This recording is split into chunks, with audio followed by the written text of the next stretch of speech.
నీలాంటి వాళ్ళని ఎలా ఊరుకోపెట్టాలో నాకు బాగా తెలుసు.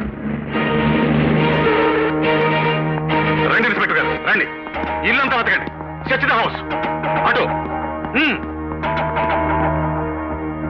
50,000 రూపాయలు మీ అమ్మాయి దొంగతనం చేసినట్టు మాకు రిపోర్ట్. అందుకే ఈ ఇల్లు సోదా చేస్తున్నాం. బాబు, మేం పేదవాళ్ళం అయ్యుండొచ్చు గాని దొంగతనాలు చేసి బ్రతికే నీచమైన స్థితికి దిగజారలేదు. నా కూతురు అలాంటి పని చేసి ఉండదు. అవును సార్, నాకు అసలు డబ్బు గురించి తెలియదు సార్. ఇదేదో ఆ చాముండేశ్వరి దేవి గారు చేసిన పనే ఉంటుంది. చాముండేశ్వరి దేవి గారికి ఏదే పని లేదా? నేనే దొంగతనం మోపడం తప్ప.